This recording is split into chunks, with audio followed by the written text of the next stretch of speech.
Hello everyone, welcome back to my channel. तो कैसे हैं आप सभी? आई होप आप सभी बहुत अच्छे होंगे। आज मैं आपको एक प्रिंटेड सूट, जो कि ये हमारे बॉटम का फैब्रिक है और ये हमारे सूट का फैब्रिक है, तो ये हम यहाँ पे बनाएंगे प्लाजो, जिसमें कि पॉकेट भी अटैच करेंगे और इसके अलावा हम इसमें डिज़ाइनिंग करेंगे इस फैब्रिक की।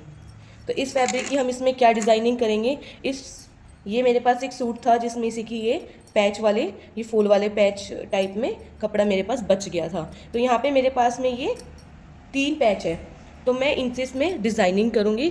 प्लेन कपड़े की जो कुर्ती है उसमें ये डिज़ाइनिंग करके इसको डिज़ाइनर बनाऊँगी। तो अब हम इसकी कटिंग और स्टिचिंग स्टार्ट करते हैं। अभी हमने सबसे पहले यहाँ पे ट्राउज़र का कपड़ा बिछा लिया है। तो पहले भी मैंने आपको ट्राउज़र की कटिंग सिखाई हुई है और ये ट्राउज़र टाइप ही बनेगा। वैसे हम यहाँ पे प्लाजो बना रहे हैं, बट इसको थोड़ा सा हम शेप में करेंगे। तो सबसे पहले मैंने यहाँ पे फैब्रिक को डबल फोल्ड किया है, ऐसे किया है इसको चौड़ाई से चौड़ाई में फोल्ड, और उसके बाद इसको ऐसे डबल फोल्ड कर लिया है। तो यहाँ पे मेरे पास में 4 पीस है। तो सबसे पहले हम लगाएंगे सीधे का निशान। सीधे का निशान लगाना बहुत ज़रूरी है, क्योंकि जितना भी हमारा टेढ़ा मेढ़ा कपड़ा है वो इससे निकल जाता है ईजीली। तो यहाँ पे हमने सबसे पहले सीधे का निशान लगा लिया है। अब दूसरी चीज़ जो इसमें इम्पॉर्टेंट है, तो इसमें इम्पॉर्टेंट ये है कि जब भी हम कन्नी वाली साइड से कटिंग स्टार्ट करते हैं तो सबसे पहले हम स्केल की हेल्प से कम आधा इंच या फिर आधे इंच से थोड़ा सा कम यहाँ पे ऐसे स्ट्रेट निशान लगा देते हैं, क्योंकि कन्नी वाली साइड कई बार ऐसा होता है कि हमारी इक्वल सेट नहीं होती। तो उसके कारण क्या होता है, बाद में जो हमारा प्लाजो बना रही हो, ट्राउज़र बना रही हो, उसमें दिक्कत होती है। तो हम इसको यहाँ पे ऐसे स्ट्रेट सीधी लाइन लगा देंगे, जिससे कि हमें बाद में ऐसी कोई भी दिक्कत फेस करनी ना पड़े। तो अब हम यहाँ पे मेज़रमेंट का, जो हमारा मेज़रमेंट है उसकी ड्राफ्टिंग करेंगे। तो सबसे पहले हम यहाँ पे लगाएंगे निशान नेफे का 2 इंच। दो निशान लगाने हैं वैसे ही। अब इसको हम सीधा कर देंगे। अब हम यहाँ पे लेंथ का निशान लगाएंगे। तो लेंथ का निशान लगाने के लिए सबसे पहले हम, जो हमारी लेंथ है, तो लेंथ है हमारी यहाँ पे 37 इंच, और मार्जिन हम लेंगे नीचे फोल्ड करने का 2 इंच। 2 इंच मार्जिन हम इसलिए लेते हैं क्योंकि जब हम कस्टमर का प्लाजो बनाते हैं, ट्राउज़र बनाते हैं, तो कई बार ऐसा होता है कि कस्टमर को उसकी लेंथ समझ में नहीं आती, तो वो थोड़ी सी लंबी करने के लिए कहता है। अगर हम 2 इंच पहले ही मार्जिन लेके चलेंगे तो हम उसको ईजिली खोल सकते हैं। ठीक है, तो 2 इंच का मार्जिन हम इसलिए लेते हैं।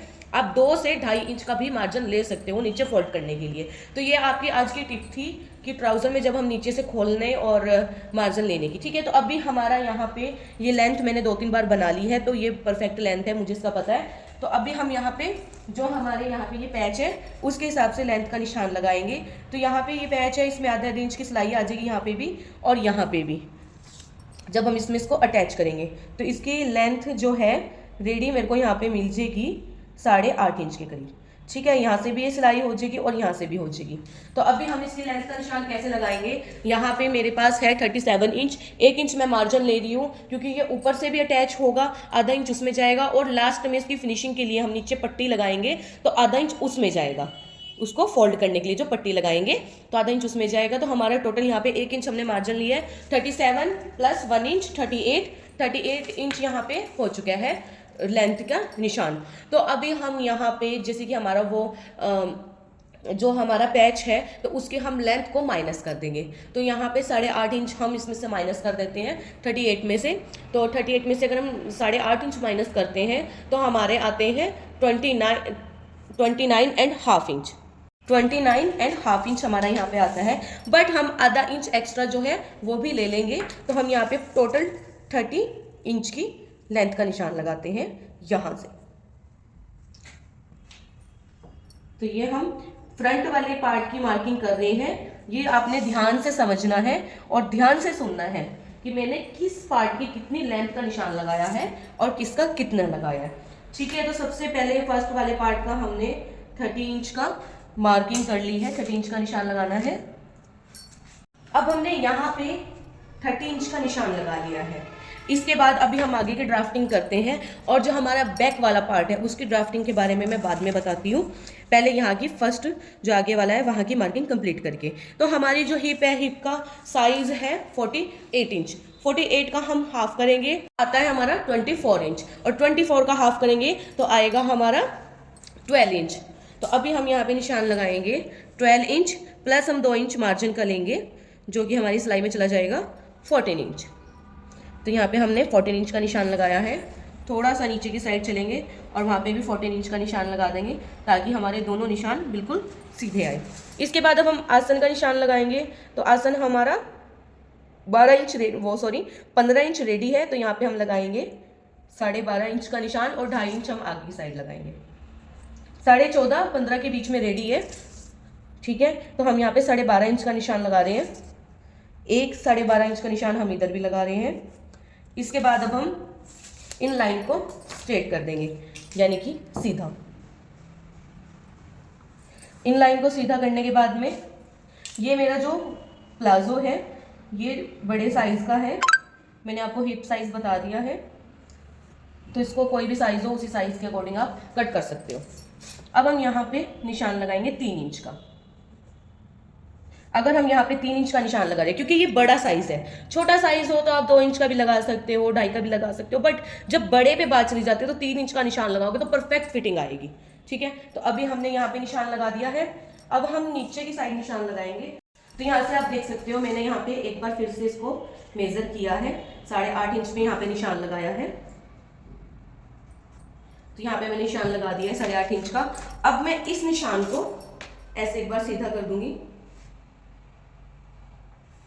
इस निशान को सीधा करने के बाद में ये मैंने माइनस किया हुआ है, बट इसके पीछे की टेक्निक अभी मैं बताऊंगी निशान लगा के।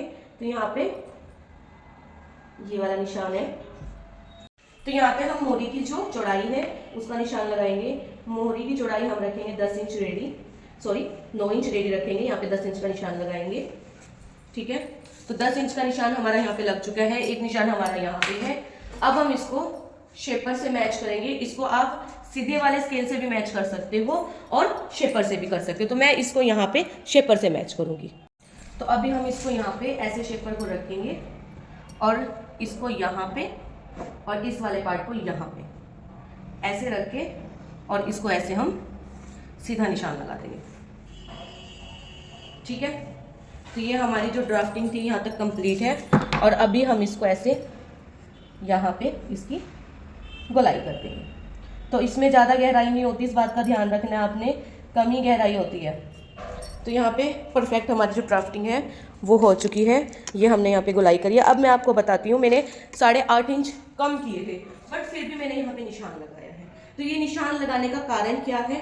ये निशान लगाने का कारण ये है क्योंकि 8 इंच में जो हमें नीचे से दोनों का परफेक्ट आना चाहिए पोंचा, इसलिए मैंने यहाँ पे इसको 8 इंच निशान लगा के और इसको यहाँ पे ऐसे ड्राफ्टिंग किया। अब हम सबसे पहले क्या करेंगे, जो हमारे 2 फैब्रिक है यानी कि ये वाले 1 और 2 और नीचे बच गए हमारे 2 फैब्रिक, ठीक है। तो ये आपने ध्यान से देख के करना है कट बारीकी से। तो हम यहाँ पे अपने 2 फैब्रिक उठा लेंगे और इसको यहाँ से कट कर देंगे।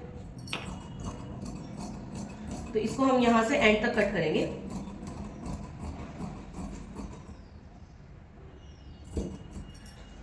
अब इसको कट करने के बाद में, क्योंकि हम बैक और फ्रंट इकट्ठे कट कर देंगे, ठीक है, तो इसलिए हम इसको यहाँ से कट कर देंगे। कट करने के बाद में अब हम यहाँ पे इसको यहाँ से मेजर करेंगे और 8.5 इंच का निशान लगा देंगे। क्योंकि बैक वाले पार्ट पे तो हम कुछ भी नहीं लगा रहे हैं, सिर्फ फ्रंट वाले पार्ट पे लगा रहे हैं। तो बैक वाले पार्ट पे जो है 8.5 का भी बल्कि 8 लगाना चाहिए था, बट कोई नहीं, मैं इसको थोड़ा सा आगे की तरफ से कट कर लूंगी क्योंकि वहां पे सिर्फ 1/2 इंच का मार्जिन चाहिए नीचे पट्टी जुड़ने के लिए। अब हम इस वाले मार्क को कंप्लीट कर लेंगे जो यहाँ पे था। तो ये पहले हम यहाँ से लाइन सीधी करेंगे। ये आपको ना, जैसे कोई भी आपने कपड़ा जोड़ना हो उसमें बहुत हेल्प मिलेगी इस वीडियो से कि आप कैसे परफेक्ट कपड़ा जोड़ सकते हो। तो ये हमने यहाँ से सीधा कर दिया है। अब यहाँ पे दोबारा से हम 10 इंच का निशान लगाएंगे और ये वाला जो मेजरमेंट है इसको हम दोबारा से इसको ऐसे करके ऐसे सीधा निशान लगा देंगे। इसको यहाँ पे रखेंगे और इसको यहाँ पे, और ये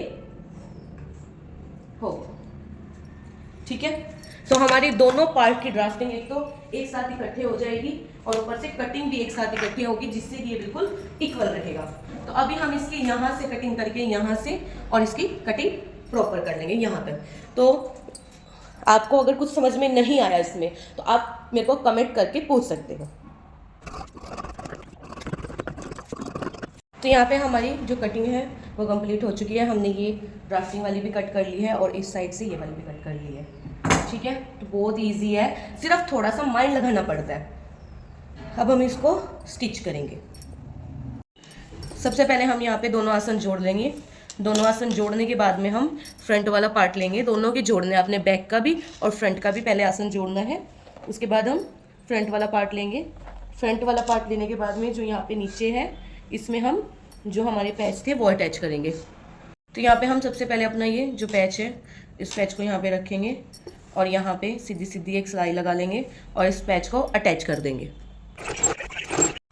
अब यहाँ पे सिलाई लगाने के बाद में हमने इसको निकाल लेना है। निकालने के बाद में अब इसको हम ऐसे सीधा करेंगे और उसके बाद इसको यहाँ से ऐसे इसके ऊपर रख के इस पर टॉप सीम लगा लेंगे अच्छी तरीके से, जिससे कि हमारी प्रॉपर पैच लगने पे फिनिशिंग आ जाए। ठीक है, तो इस सिलाई को भी हम ऐसे लगा लेंगे। तो यहाँ पे हमारा एक वाला अटैच हो गया, दूसरा भी हम ऐसे ही अटैच कर लेंगे। अब यहाँ ये गर्म कपड़ा है तो पीछे से इसके धागे निकलते रहेंगे, तो इसको हम ऐसे करके हल्का हल्का फोल्ड करके इसके ऊपर भी सिलाई लगा लेंगे। तो ये ध्यान से आपने बिल्कुल हल्का हल्का फोल्ड करना है, ज़्यादा फोल्ड नहीं करना। और इसके ऊपर फिनिशिंग के साथ में यहाँ पे हम सिलाई लगा लेंगे ताकि हमारे जो धागे हैं वो ज़्यादा ना निकले और अच्छी फिनिशिंग के साथ में हमारा ये जो पैच हमने बनाया है ये अटैच हो जाए। तो इस पर हम ऐसे ही सीधी सीधी सिलाई लगा लेंगे और दूसरा भी हम ऐसे ही रेडी कर लेंगे। और जो हमारा ट्राउज़र है उसकी साइड की स्टिचिंग करके उसके बाद नीचे जैसे कि हम वो लगाते हैं पट्टी, वो मैं आपको एंड में बताऊंगी। ठीक है, तो तब तक हम पहले ये पूरा रेडी कर लेते हैं। ट्राउजर की स्टिचिंग की वीडियो पहले भी मैंने एक वीडियो बनाई हुई है जिसमें कि मैंने प्रॉपर डिटेल से बताया हुआ है, स्टिचिंग भी बताई हुई है और उसमें पॉकेट लगाना भी सिखाया हुआ है। तो आप ट्राउजर की स्टिचिंग वहाँ से देख सकते हो। तो अभी हम इसको कंप्लीट कर लेंगे, दोनों पार्ट ऐसे लगा लेंगे। उसके बाद मैं आपको बताऊंगी कि नीचे कैसे पट्टी लगा के इसको फिनिश करना है। तो हमारी यहाँ पे सारी सिलाई हो चुकी है कंप्लीट। अब हम इस पे पट्टी लगाएंगे नीचे फोल्ड करने के लिए। तो यहाँ पे मैंने इसी के साइज़ की नाप के 2 इंच चौड़ी पट्टी काटी है और लंबाई इसी के साइज़ की है। तो यहाँ पे ये मैंने सीधे वाला साइड है, सीधे वाली साइड पे हम इस पट्टी को रखेंगे ऐसे सीधी करके। और यहाँ पे इसको आप पलट के भी उल्टी साइड से भी लगा सकते हो सिलाई, ताकि आपको पता रहे कि प्रिंट आपका किस साइड है।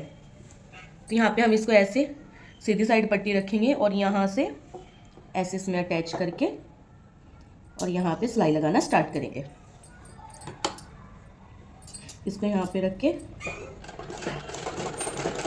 ऐसे स्टिच करके हम एंड तक इसको पट्टी को ऐसे जोड़ लेंगे सीधी सिलाई लगाकर। तो इसे अटैच करने के बाद में अब हम इसको ऐसे सीधा खोलेंगे और इसके ऊपर एक टॉप सीम लगा देंगे। एंड तक हम इस पर टॉप सीम लगा लेंगे ताकि इसमें फिनिशिंग अच्छी तरीके से आए जब ये फोल्ड हो।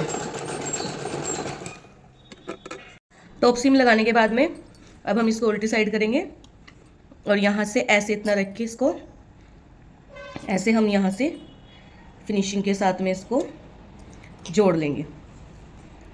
तो यहाँ पे आपने बिल्कुल इसको खींच के जहाँ से हमारी ये कपड़ा अटैच हुआ है वहीं तक मुड़ना चाहिए और इस पर हम ऐसे इसकी स्टिचिंग कर देंगे, इस पर स्टिच लगा देंगे। दोनों जो हमारे पोंचे हैं उनको हम दोनों को ऐसे बना लेंगे, कपड़ा अटैच करके टॉप सीम लगा के और एंड में इसको फोल्ड कर देंगे। तो अब हम इसका फाइनल लुक दिखाते हैं इन दोनों को स्टिच करके। ये हमारे प्लाजो की फाइनल लुक है। तो आप देख सकते हो कितनी फिनिशिंग के साथ में ये यहाँ पे पैच अटैच हुए हैं। लग ही नहीं रहा ऐसा कि ये हमने अलग से लगाए हैं, ऐसे लग रहा है कि जैसे इसी में ही रेडीमेड आया हो। तो हम इसकी नेक्स्ट वीडियो में कुर्ती रेडी करेंगे, उसका भी लुक दिखाएंगे। तो मिलते हैं नेक्स्ट दूसरी वीडियो में।